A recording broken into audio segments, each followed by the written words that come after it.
Bonjour et bienvenue sur la chaîne Le Culte du Dé. Aujourd'hui, première vidéo d'une série, j'espère, assez longue, puisque je voudrais partager avec vous l'aventure de la grande campagne, l'héritage de Dunwich, pour le jeu Horreur à Arkham, donc le jeu de cartes, qu'on appelle JCE, c'est-à-dire où le joueur ou les joueurs vont jouer contre le jeu, contre l'environnement du jeu. Bon, je vous ai déjà fait moult vidéos dans la playlist Horreur à Arkham sur l'unboxing des boîtes. Et là, on a la deuxième campagne qui arrive, donc la route de Carcosa. Moi, je vous propose de vivre ensemble la première, qui est déjà sortie il y a peut-être 9 mois, 10 mois peut-être, ça a commencé. Donc l'héritage de Dunwich, elle est composée de 8 scénarios. Aujourd'hui, je vais vous faire une petite vidéo de présentation en vous disant un petit peu comment je vais fonctionner au niveau des vidéos et des règles, comment je vais découper tout ça, les deux premiers personnages que j'ai choisis, et puis je vais vous lire le prologue, un petit peu pour nous mettre dans l'ambiance.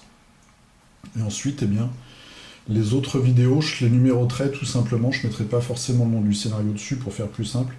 Je ferai une playlist et je les mettrai tous à la suite les uns des autres. Comment je vais faire? Alors déjà, je vais jouer en standard. Donc standard, c'est, vous voyez, il y a facile standard, et puis après, vous avez difficile expert. Donc je vais jouer en standard, j'ai déjà fait mon petit sac avec mes jetons. Je vais jouer avec deux investigateurs pour chaque scénario. Donc pour le premier, j'ai choisi Daisy Walker, je vous en parlerai tout à l'heure, et William Yorick. Pour ce qui est de la constitution de leur deck, j'ai pris des cartes que je possède. Donc du coup, comme moi j'ai tout ce qui est sorti pour l'instant, il y a des choses qui sont plus récentes que la sortie de cette boîte-là. Je vais faire des vidéos assez courtes, je pense, entre 15 et 20 minutes, peut-être 25 maximum, ce qui fait qu'un scénario, je le découperai sûrement en deux vidéos, sachant qu'il y en a 8, ça fait 16 vidéos, plus celle-là, ça fait 17. Je pense que ça va se goupiller comme ça. Je suis, alors, au niveau du niveau, moi j'en ai pas de niveau justement. Je joue vraiment pour m'amuser, j'ai peut-être fait à tout casser, allez, on va dire 10 parties, 12 parties peut-être. Je n'ai joué qu'en solo, j'ai discuté un petit peu, j'ai regardé un petit peu aussi sur le net quelques vidéos plus poussées de deck builder, on va dire. Mais voilà, je suis vraiment pas une référence, moi je joue avant tout pour l'histoire, et non pas pour l'aspect technique, l'aspect stratégique et technique du jeu. Donc j'ai choisi des cartes, bon, j'ai quand même pas choisi juste les illustrations que j'aimais bien. J'ai essayé de faire quelque chose de pas trop bête. Mais c'est pas en regardant mes vidéos que vous deviendrez un pro de ce jeu. Là, l'intérêt c'est vraiment de vivre ensemble l'histoire. J'ai pas fait tous les scénarios, il y en a quelques-uns que j'ai fait. Mais je ne les connais pas tous, loin de là. Donc il y en a certains que je vais découvrir avec vous. Les deux premiers, bon, je les connais, mais je connais aussi celui du train. Et après, je connais certaines mécaniques, mais je ne les ai pas tous joués. Aujourd'hui, donc, alors oui, au niveau des personnages, je vais jouer avec deux personnages à chaque fois. Si jamais ils sont trop blessés, ou s'ils prennent trop de dégâts à la fin des scénarios, donc s'ils deviennent vraiment fous, si par exemple, je vous donne cet exemple-là, mais si William, qui a 6 de santé mentale, se retrouve à la fin d'un scénario avec 4 par exemple, s'il a 4 dégâts, enfin s'il a 2 dégâts mentaux, ce qui fait que, enfin 2 traumatismes plus exactement, ce qui ferait qu'il devrait commencer les scénarios suivants à 4, je changerai de personnage, mais je garderai leur point d'expérience pour pas que mes persos commencent à 0 et soient trop faibles. On le verra ensemble, je suis pas très fort, j'espère que j'irai au moins jusqu'à la fin, parce que pour avoir le dernier, voire même je crois l'avant-dernier scénario, il y a des conditions, en fait, donc si vraiment vous êtes trop mal dépatouillé avant, vous pouvez même pas accéder au dernier scénario de la campagne, donc je vais essayer au moins d'aller jusqu'au bout, c'est le but, on va dire. Et puis le but principal, c'est de vivre une aventure et de prendre du plaisir en vous racontant tout ça. Je vais aujourd'hui vous lire le prologue. Donc dans la boîte de base, on a un petit fascicule comme ceci. Et puis on a le prologue de l'histoire. Je vais vous lire le prologue, après je vous montrerai un peu plus en détail les personnages. Et bien sûr la mise en place du premier scénario choisi. Donc l'héritage de Dunwich, on le voit ici, l'illustration, pour l'instant on est bien loin de Dunwich, puisque nous sommes toujours à Arkham, et nous sommes au domicile de ce personnage, le professeur Armitage. Le docteur Henry Armitage se verse un verre de Pinot et s'assoit à son bureau, vous enjoignant d'un geste à vous installer en face de lui. « Désolé de vous avoir fait venir si vite », commente-t-il. Son visage est pâle, son front moite et plissé d'inquiétude. Armitage, le bibliothécaire en chef de l'université de Miskatonic, et votre ancien mentor vous a contacté en privé dans l'espoir que vous lui apportiez votre aide. Désireux de rendre service, vous avez parcouru la ville jusqu'à sa demeure du quartier sud. En entrant, vous avez été surpris de trouver la maison dans un tel état. Divers livres et notes jonchent son bureau, et une bouteille de vin vide a roulé sur le sol jusqu'à la cheminée. Vous avez pourtant toujours connu Armitage propre et bien organisé. Le vieil homme prend un instant pour rassembler ses pensées. « Je suis à la recherche de deux de mes collègues, le docteur Francis Morgan, professeur d'archéologie, et William Rice, professeur de langue. Warren et moi étions censés avoir rendez-vous aujourd'hui après dîner, afin de discuter de plusieurs découvertes importantes, mais il semble avoir disparu. Au début, je n'ai pas jugé tout cela bien inquiétant, mais j'ai la sensation tenace qu'il se passe quelque chose, une sensation très familière. Vous ne l'aviez jamais vu aussi inquiet auparavant.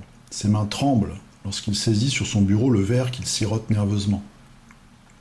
J'ai essayé de contacter Francis, en espérant qu'il sache où était Warren, mais lui aussi semble introuvable. J'ai entendu dire qu'il passait la majorité de son temps dans quelque antre du jeu. Je vous ai envoyé chercher, car j'ai peur que Warren n'ait des ennuis. J'apprécierais grandement que vous tentiez de le retrouver pour moi. Vous pourriez aussi rechercher l'aide de Francis, si vous parvenez à mettre la main sur lui. Très bien, voilà donc ce que nous demande cet homme respectable, sûrement, le bibliothécaire en chef de l'université de Miskatonic. Nous allons donc rechercher le professeur Warren Rice. Vous voyez qu'on a deux choix. Eh bien, nous allons directement nous diriger vers l'université de Miskatonic. Et on va essayer de trouver ce fameux Warren. Le deuxième personnage, le docteur Francis Morgan, qui est visiblement dans un club de jeu, sûrement peuplé de personnes interlopes. Eh bien, nous irons le chercher peut-être plus tard, mais en tout cas, on va en priorité aller chercher le premier protagoniste, le professeur de langue à l'université de Miskatonic. Donc nous avons deux personnages, les deux héros, les deux premiers héros de la campagne. J'espère qu'ils vont rester avec nous le plus longtemps possible. Nous avons Daisy Walker, qui est bibliothécaire. Elle est très connue puisqu'elle vient de la première boîte. Vous verrez qu'elle a une mécanique avec les livres. Donc c'est l'employé en fait de Monsieur Armitage, c'est pour ça qu'elle va l'aider. Donc la bibliothécaire, une très jolie jeune femme, blonde, avec des cheveux qui tirent un petit peu vers le blond vénitien, donc légèrement rousse. Et William Yorick, donc lui qui est un fier gaillard, qui est fossoyeur de son état. Pourquoi est-ce qu'il est là, ce fossoyeur? Eh bien, en fait, c'est un ancien élève de l'université de Miskatonic qui a essayé de devenir acteur également. Ça, vous pouvez le savoir sur sa petite fiche. Mais qui a échoué, peut-être en rencontrant un producteur véreux qui lui a proposé des choses un petit peu malsaines. Il a refusé. En tout cas, il n'a pas pu avoir de carrière dans le cinéma, ni dans le théâtre. Et du coup, eh bien, il a mené sa vie comme il a pu. Et là, il est maintenant fossoyeur à Arkham. Il creuse des tombes. Et vous verrez que lui, il est assez fort en combat. Il a une mécanique pour récupérer des cartes dans sa défausse. Voici la mise en place. Donc, nous arrivons à l'université. Nous avons comme point de départ, avec nos deux personnages, la cour de l'université. Donc avec tous ces grands bâtiments, on va essayer de trouver le professeur. Donc, vous voyez, premier endroit, eh bien déjà ça donne le ton.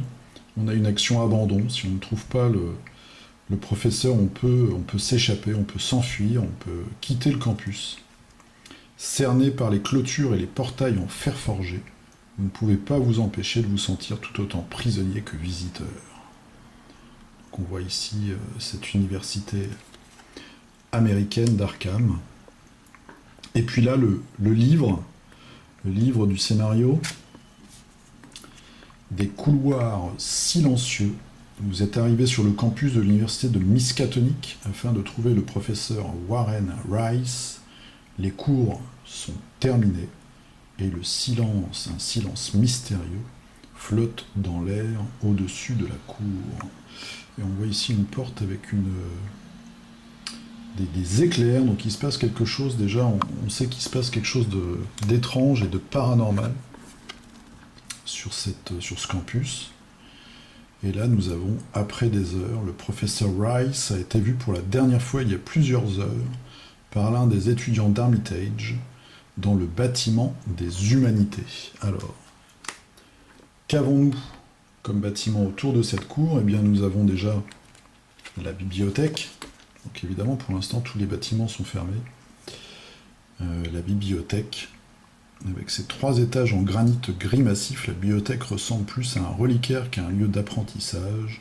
Des gargouilles de pierre surgissent au-dessus des fenêtres en ogive, et une inscription en latin serpente autour des doubles portes qui surplombent un large escalier de pierre. Le bâtiment des humanités, le fameux bâtiment où le professeur Rice a été vu pour la dernière fois, ça va être le premier endroit où je vais aller. Le professeur Rice a été vu pour la dernière fois dans le bâtiment des humanités, voilà, donnant un cours à l'une de ses classes de latin.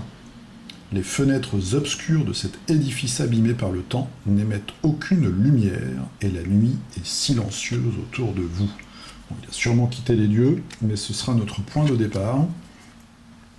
La maison des étudiants, on voit qu'il y a quelques étudiants, donc dans ces années 30, évidemment, des gens, des enfants de bonne famille. Même à cette heure tardive, vous pouvez entendre un brouhaha étouffé provenant de l'intérieur de la maison des étudiants. Peut-être que l'un des résidents saura où se trouve le professeur Rice. Donc là, on pourra déjà mener l'enquête. Ensuite, le bâtiment de l'administration. Autour du vieux bâtiment de l'administration, du lierre grimpe depuis le sol. Comme pour en prendre possession, le vieil édifice se dresse seul, dans une partie isolée du campus, à l'écart de l'agitation quotidienne des étudiants. Donc c'est là où il doit y avoir la salle des profs. Et enfin, le bâtiment des sciences. Le bâtiment des sciences domine la partie est du campus.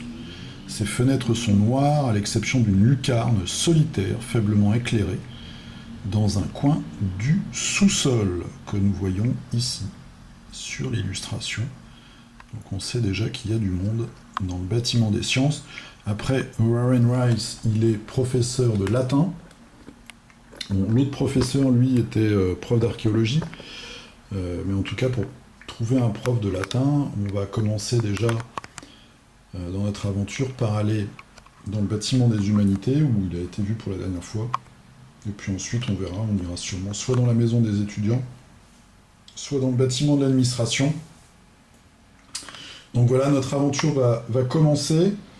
Je vais tirer, la prochaine fois, j'aurai tiré les 5 cartes, pris les 5 ressources, et puis nous pourrons commencer ce scénario. J'espère que ça va bien se passer. Donc n'hésitez pas à mettre vos commentaires. Et puis n'hésitez pas, alors sur cette vidéo-là ou celle d'après, peut-être à la partager ou même à en parler un peu autour de vous pour faire connaître la chaîne. Et puis pour qu'on soit le plus nombreux possible à suivre cette campagne, l'héritage de Dunwich. Toujours dans le monde torturé, je viens de m'apercevoir d'un truc, c'est que sur l'image, il y a un tout petit bonhomme ici, qui est en train de courir. Vous voyez, tout en bas des énormes tentacules ici. Donc nous verrons bien où tout ça va nous mener, peut-être dans la gueule de cette horrible vision, de cette vision cauchemardesque. Je vous dis à bientôt, jouez bien, prenez bien soin de vous, et puis à très très bientôt pour la suite de nos aventures, à plus.